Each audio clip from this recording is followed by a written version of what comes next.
Good morning, everyone, and welcome to today's briefing. As we get settled in, I hope you'll drop a note in the chat telling us where you are tuning in from.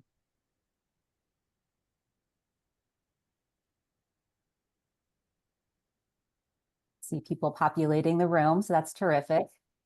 Would love for everybody to say hello and where you're joining us from. We'd love to know.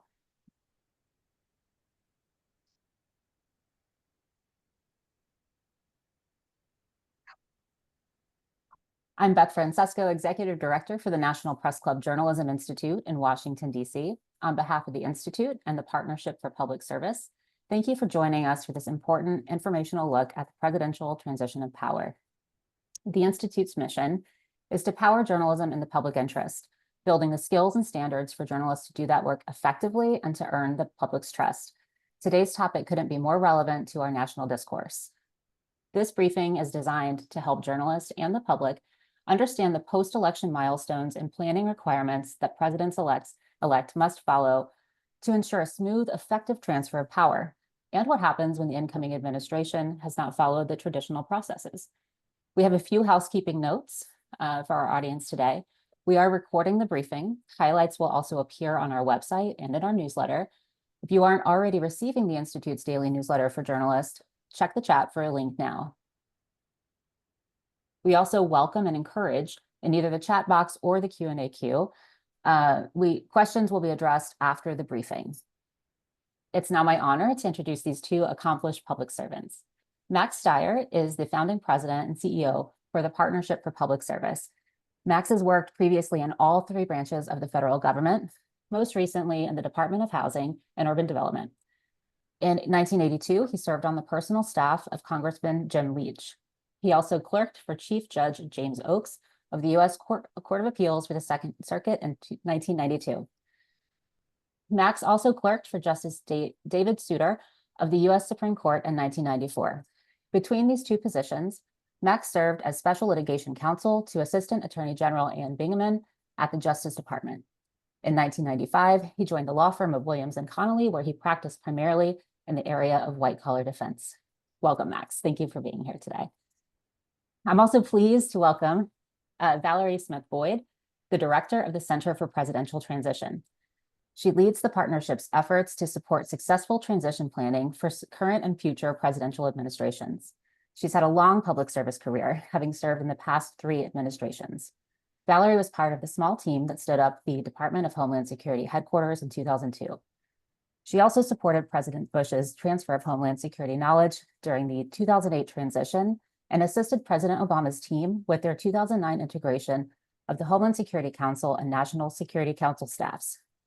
During her time at the NSC, she organized the interagency policy process and managed briefing and decision materials for the president and the cabinet.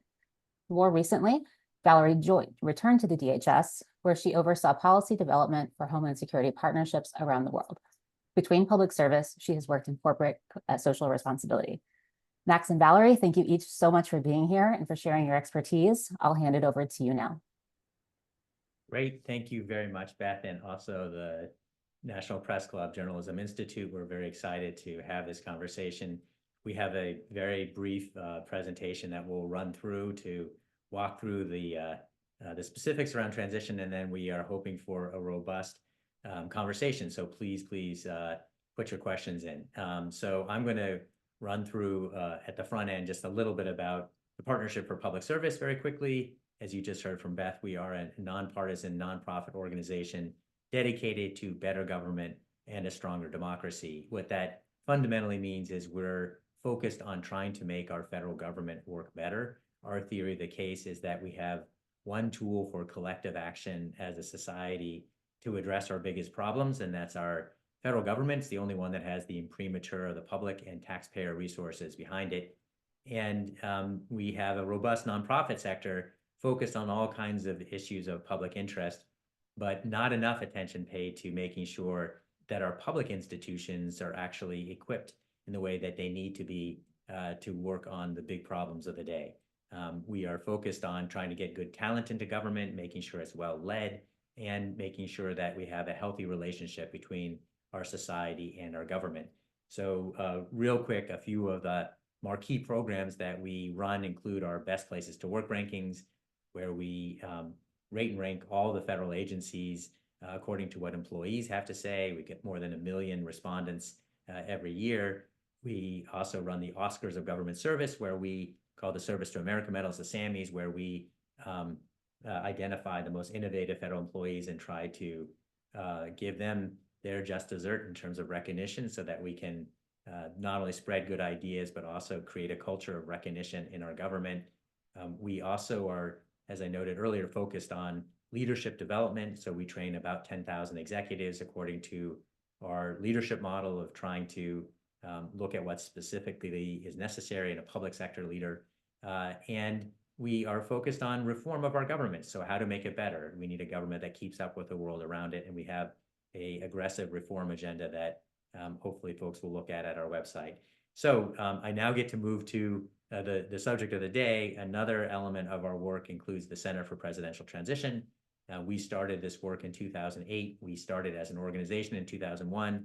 In 2008, one of my colleagues said to me, "What are we going to do about the transition?" And that kicked off a process of recognizing that we had not had any real learning system around transition planning. It was a little bit of a Groundhog Day phenomenon where transitions occurred and there was no capture of the information or real effort to get it to make it better. So we started actually putting together a guidebook on how to do transitions, and also a after action report that looked at what kind of system changes were necessary to make this the overall system better. And we've been doing that ever since 2008. And it's been a really wonderful journey of standardizing and improving the presidential transition process. We learn about it as children in school, about the peaceful transfer of power. Obviously, that's fundamental. We also believe effective transfer is necessary, and that's what this is about. So fast as I can go, it is now my honor to turn it over to our director of our Center for Presidential Transition to talk a little bit more about what exactly we do in that work. Thanks, Max. You gave a great kickoff to talk about our work and the resources that we have. We'd encourage everyone to check out our Presidential Transition Guide at our website, which is really a book for candidates to start the process. What we've been doing since 2008 is working with each candidate and their teams. So we've worked with incumbent White Houses, presidential candidates, and federal agencies, each of whom have an important part of the planning process. We have taken the lessons learned from those groups, what has worked well and what hasn't, to build those resources at our website, additional private resources that we share with candidate teams and federal agencies, and also to make recommendations to Congress about codifying the things that have worked well. It is remarkable to me that in 250 years of our nation's history, almost nothing was codified in law about the transition process until 2/3 of the way through. In 1963, Congress passed the Presidential Transition Act, which at the time just provided some funding through the General Services Administration to presidents-elect to begin staffing.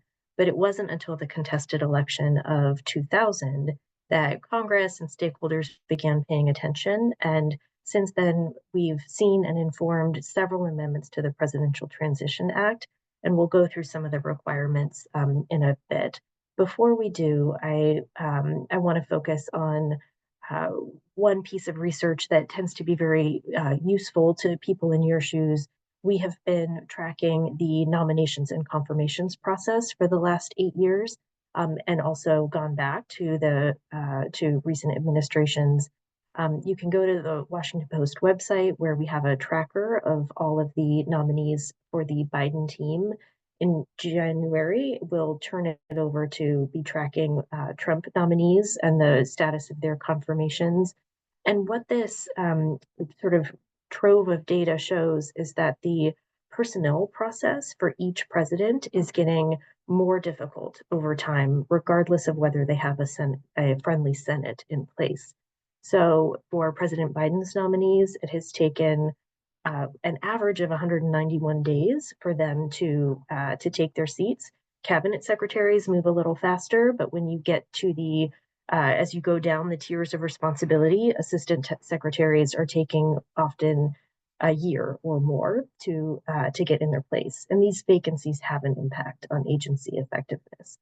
So on the next slide, we'll start from the beginning and talk about the first task for our center has been to help presidential candidates and the broader public understand that transition planning cannot just take place between election and inauguration day.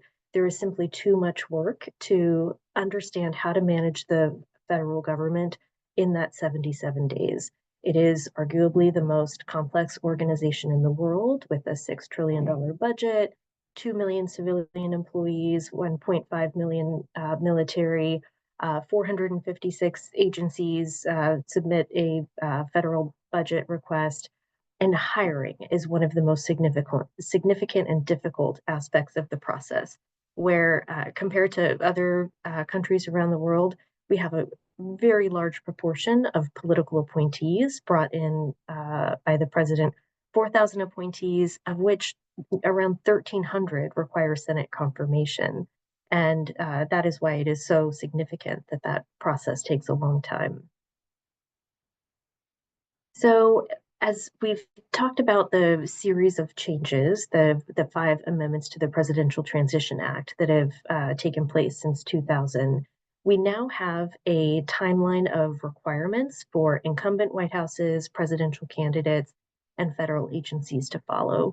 And I won't go through each of these timelines in detail, but broadly, the themes that you see here are first, moving the planning process earlier so that the White House is responsible to convene a group of senior officials 6 months before the election.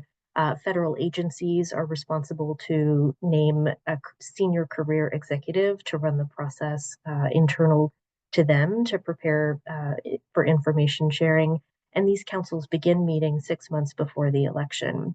The General Services Administration appoints a senior career executive to be the federal transition coordinator, and the White House Office of Management and Budget appoints or designates a senior official so that there's both political and career leaders working together to guide the incumbent administration's preparations to hand over information.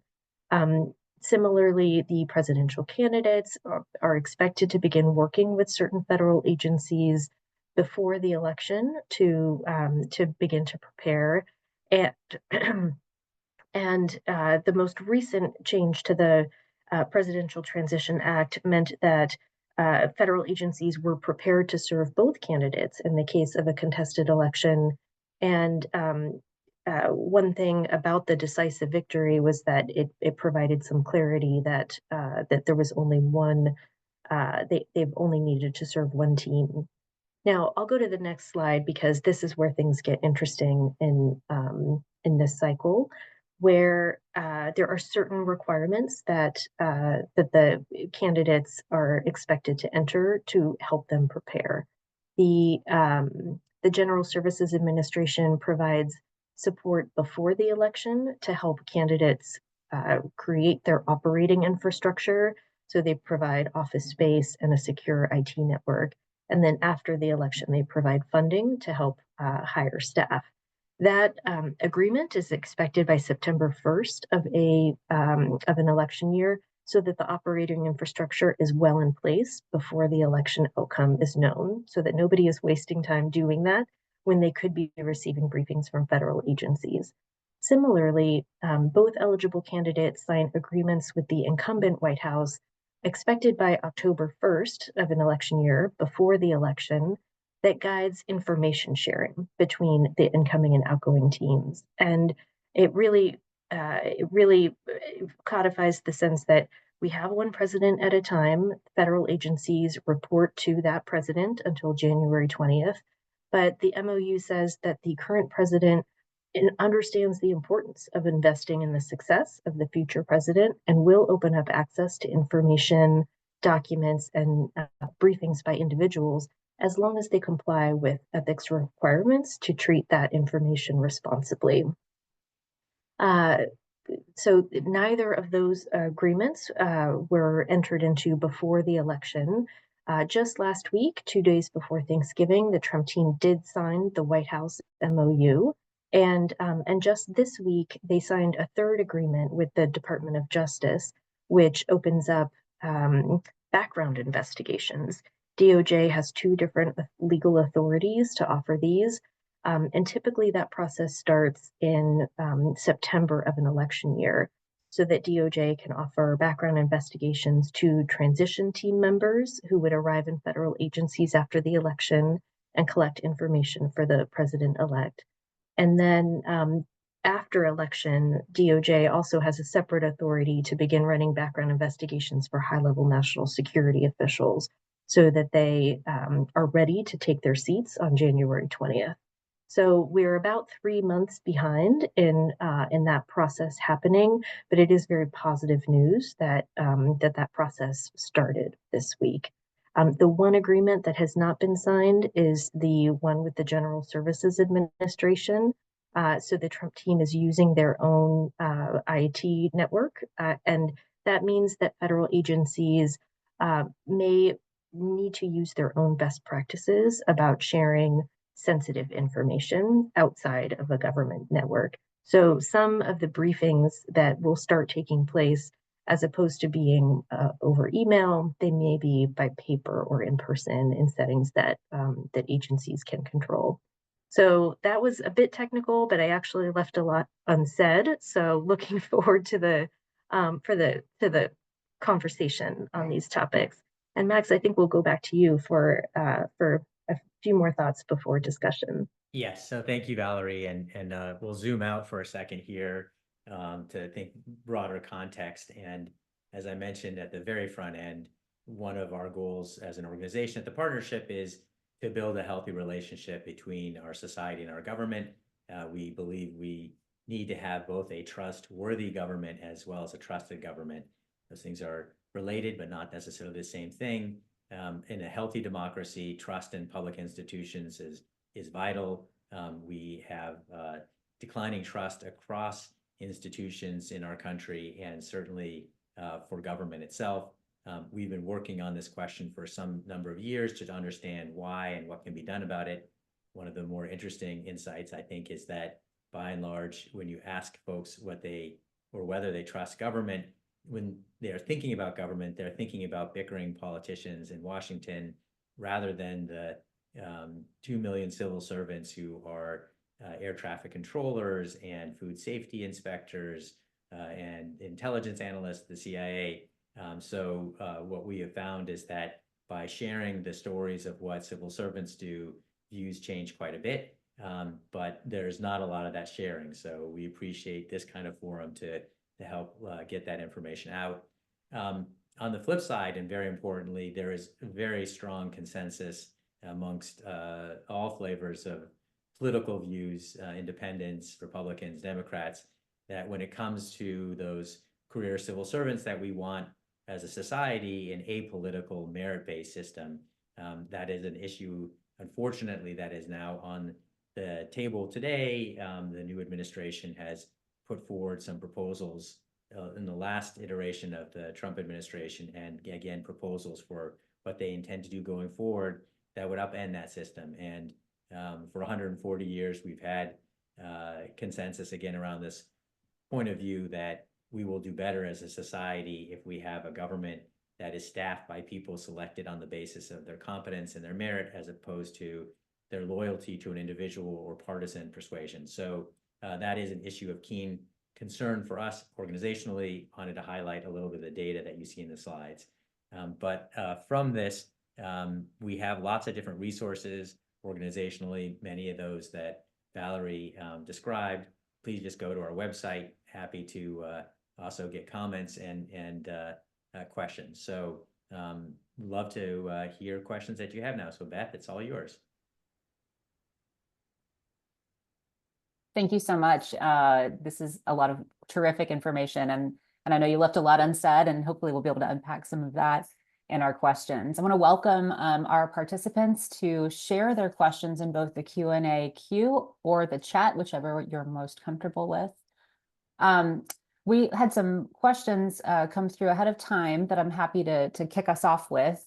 And this is for both Valerie and for Max. Is every transition milestone as equally important as the rest, or are there some that are incredibly important? You mentioned the delay, in the MOU. What should journalists be watching for to be able to flag right away if traditions aren't being followed? Valerie, go for it. I see us deferring to each other. So one thing I left unsaid is that the support by the federal agencies to the president-elect is an incredibly important part of the process. That we were fortunate in this cycle to have 2 or 3 major candidates with deep familiarity of the federal government, either currently or very recently running it.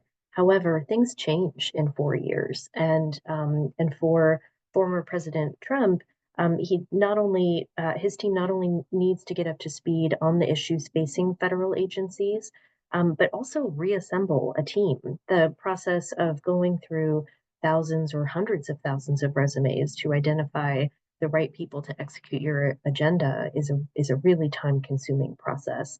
And so, the milestones that have just in the last couple of election cycles been put in place to accept an operating infrastructure from the General Services Administration to be prepared in advance to receive briefings from federal agencies and to accept the service of background investigations so that individuals are cleared to receive briefings and also to take jobs on inauguration day. So those timelines we've past them now. It's been fantastic news that they've happened in the last week or so. But those are highlights. Max, if you want to offer any others. No, I think you covered it well. And as Valerie stated, it's important that the 2 agreements have been reached. They are quite late, and there is consequence to that. So if asking like what more still needs to happen, the proof will be in the pudding in terms of how quickly people who have the character and competence to run large agencies are put in place, and then ultimately how well does the government function. But from a process perspective, this has been a bumpy road. We've seen some real progress in the last week, but that there's likely to be a cost for the challenges, and a lot of it also will depend upon the Senate's and how they manage the confirmation process, which I see as one of the questions. So I'll stop there. Well, it might be a great transition into that question. So could you, I guess, shed some light on the Senate confirmation process before inauguration? Can the Senate start hearing any of the hearings before incoming President Trump takes office? And how long does it usually take for cabinet level officials to get confirmed after inauguration? So best practice is to actually start the confirmation hearings themselves before inauguration. The key marker is the organization of the Senate itself, and so those could really begin starting January 3rd. The intent then is once the president is sworn in on January 20th, that the Senate would then be able to confirm some substantial number of people so that they could get moving right away. The length of time, typically for the cabinet members is very quick. Typically, you do see confirmations occurring very early on, but to the point that we just raised, a lot of the things that the Senate will need in order to have a considered judgment about the competence and character of the nominees comes from, historically, the FBI background checks, from the Office of Government Ethics, and neither of those 2 processes have really started in earnest. So that could cause some delays in getting good information to the Senate. They need that information to be able to adequately do their job. It's a good question from the audience. If it can take a long time to get a position like a deputy secretary in place, who's fulfilling the responsibility in these roles until confirmation? So one of the steps before the transition is for agencies to name a list of career officials who will serve in vacant political positions as people are coming and going. Now, agencies have each offered a qualified person with expertise in that position. You do see after January 20th that administrations will make different choices about who they want to see in acting positions, but they are constrained by some clear requirements in the Federal Vacancies Reform Act, and also some less clear aspects of it that have kind of evolved through different interpretations over time. So the very clear facts in the Federal Vacancies Act are that there are only three categories of individuals who may serve in acting positions. The automatic one is called the first assistant, so really the deputy to that position, and each agency will have an order of succession, perhaps naming a COO as the first assistant to a deputy secretary, for example, or an undersecretary of management. The other two categories of people who may serve are individuals who have been confirmed by the Senate. And so at the beginning of a new administration, as we'll see in January 20th, there will be very few of those people to choose from. And the third category is um, individuals at the GS-15 level or above, so senior individuals in the government who have served in that agency for at least 90 days before the vacancy occurred.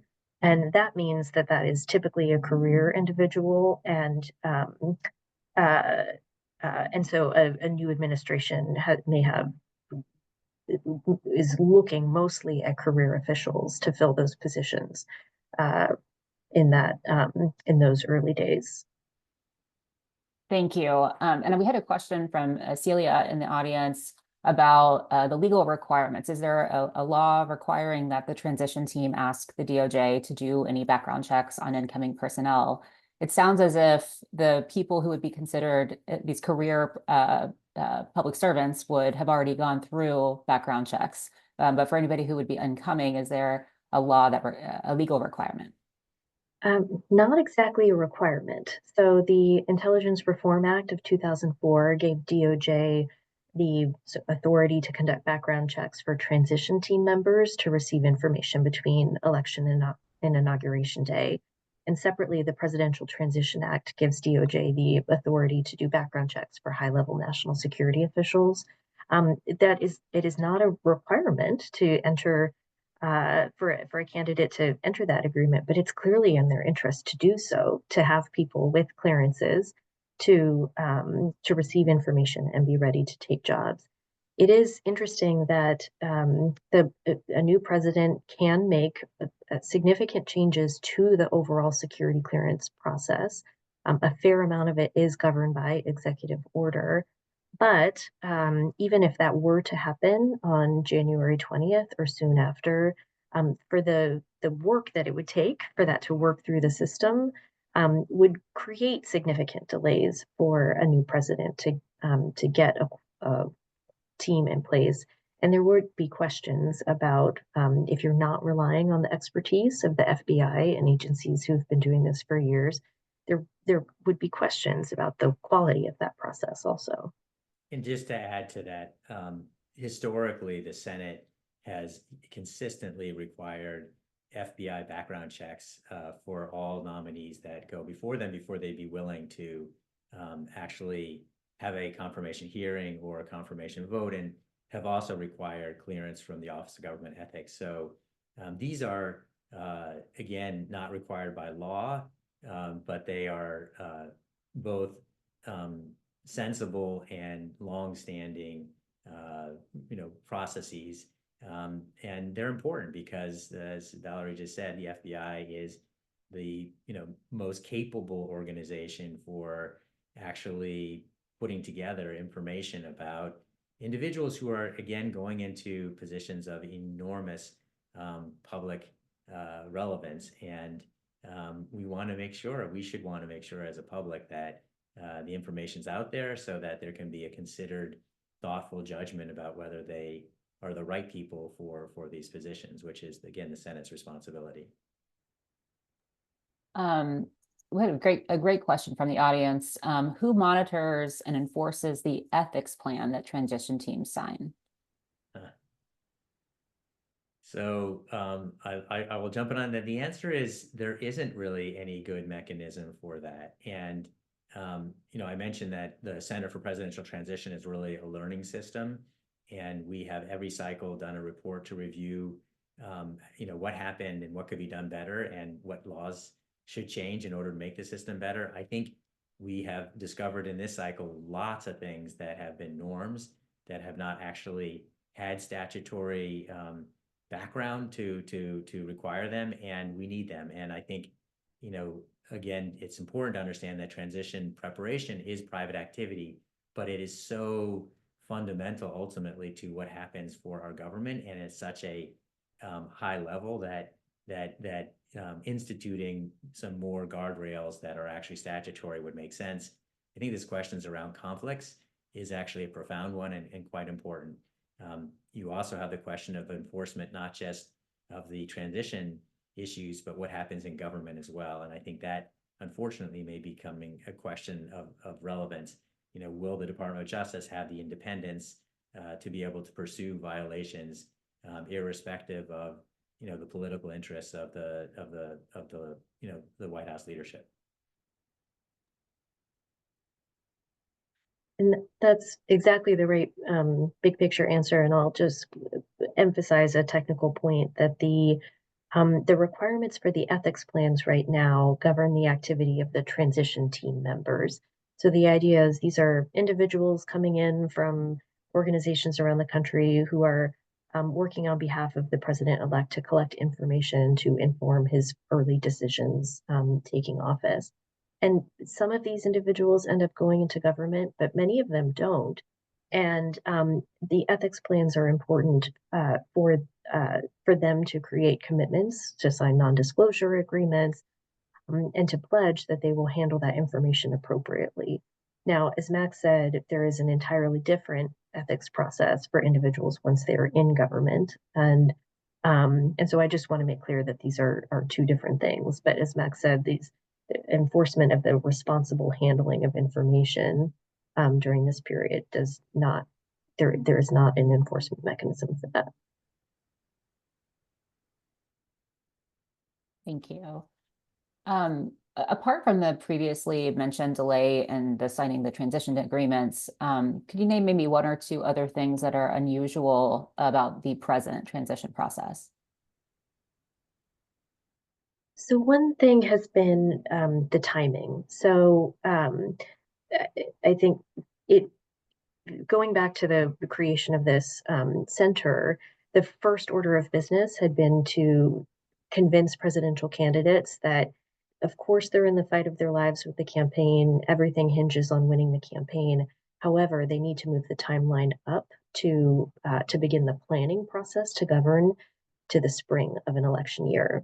And so candidates on both sides of the aisle in modern history in the last few elections have named transition chairs in the spring of an election year and formed small organizations that get bigger over the next 6 to 9 months to hire personnel and turn campaign promises into policy plans. President Trump named his transition co-chairs in August this year, which was later than the modern standard. It is very likely that his team was expecting to rely on the work of outside organizations that had been for years working to create policy and personnel plans for a future Trump administration. But the risk of not naming a formal chair until that late in the process meant that there were competing plans or really no one officially responsible to coordinate that activity on behalf of the candidate himself. So I think the jury's still out on whether they were able to effectively take the work of those organizations. We won't really know until January 20th how many appointees they will have on day one or executive actions they will have ready. And but that was a risk and not naming someone until that late. I would just add that there's a lot of unusual aspects of what's happening right now, including not just the speed of intended nominations, but also the failure to use traditional process in terms of vetting, and we're seeing some consequences associated with that too. So it's a pretty long list, more time than we have here to go through all the unusual aspects. And the important thing I think is it matters, because at the end of the day, this is all about, do you have a leadership team in place in real time to run our government and to both keep us safe and to fulfill the promises that were made that got that team elected. Thank you both. I know I'm looking at the clock and wishing we had a lot more time to cover the questions, but if you don't mind, I'd like to ask just two more, if that's all right. We had a question from the audience, and it stoked something for me. How might the lack of an MOU with the GSA affect access to public records? For example, if the incoming president's team is using their own IT, right? Like, how do we, as journalists, as the public, have the ability to trust what information is, being collected and how it's being stored and all of that? So a few different ways to answer that. One is anything that agencies are preparing is a matter of public record and FOIable. So things that they're preparing to transmit are available on that side of the equation. Secondly, the transition teams are in this sort of limbo space where they are not government entities, and so their records are not bound by FOIA under any circumstances. So this has always been an area where it's kind of shoe leather work of good journalists to track down information and find that documentation. One thing our center has been successful in the past has been working with teams and asking them to make information available to us so that we can make it publicly available. So you can see in our presidential transition guide that there are examples of previous MOUs that are shared or different planning documents. The Romney team in 2012 wrote a really outstanding book about their planning process for their transition. So there are some examples out there, but it's really not something that that traditionally is easily available. That's very helpful. Thank you. And well, I wish we had more time, but love to end our time together with asking what advice you each have for journalists that can help guide their coverage of these decisions that are being made, these milestones that are being hit or missed, and ultimately the impact on civilians in the U.S. What questions should we be asking at the local, regional, and federal reporting levels? No, you start, I'll jump in afterwards.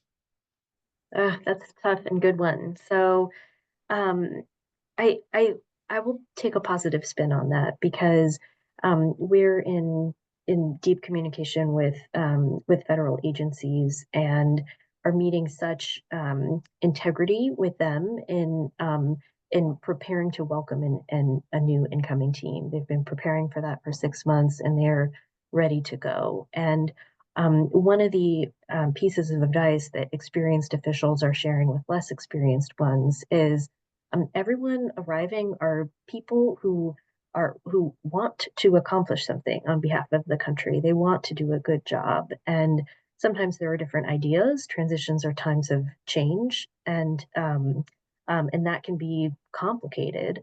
But I think the same advice for journalists might apply for federal officials in this time, which is listen to what they're seeking to accomplish um, and ask questions, but to help put the pieces together about the legal and appropriate ways to accomplish those goals. I know Max is going to have a better answer to that question. No, not at all. But I got a little more time, so I'll offer three. And the first is pay attention to this because it actually really matters. When you think about how is the new administration actually going to govern, the earliest indications you have of that is how do they prepare to govern? How are they actually working on the transition? So these issues are quite important. There's enormous energy and attention paid to the election. Obviously, that matters a lot. But at the end of the day, it's an election not to win, but to actually to govern. And so understanding how a team is going to come in and govern matters, and the management issues really matter. The second point I would say is avoid the classic DC inside the baseball all process, and look at, what are the implications? What does it mean for people? And we do a lot of work on, like, what do these agencies actually do when you're looking at one of these nominees, whether it's Department of Justice or an agency that receives a lot less attention, like the Office of Management and Budget. Help translate for the public why the choice of who's leading it actually matters to the American public. I don't think that happens enough. By and large, it's about the personal characteristics of the individual, and that's meaningful, but that's not the full story, not the most important story. And part of telling that story is looking at those career civil servants that are doing the work of that agency. And then third, and most self-serving potentially, is I would say, come to us and ask questions. This is a pretty crazy process and not easy to understand. And Valerie and I have been doing this for a long time, and it's, constantly changing, but we really do have the best information out there so far. So, please take advantage of it. And that includes not just the transition process, but I mentioned like our best places to work rankings. We have data on every federal agency. Take a look. Excellent advice. And we will be sharing those resources from the Partnership for Public Service with our audience. I appreciate everybody's time today. Thank you so much, Valerie and Max, and to our audience for these great questions. We've packed a lot of information into 45 minutes, almost 45 minutes. We will share a link to the recording this afternoon along with the resources, so you can keep mining this briefing for guidance. The National Press Club Journalism Institute is really proud to produce these briefings and work with excellent partners like Valerie and Max at no cost to journalists across the U.S. Our mission, again, is to power strong journalism in the public interest. If you'd like to support us in that work, we hope you'll consider making a donation today to allow us to continue to produce these types of programs. Thank you again all for being here. Stay well, and we hope to see you again soon. Thank you. Thank you.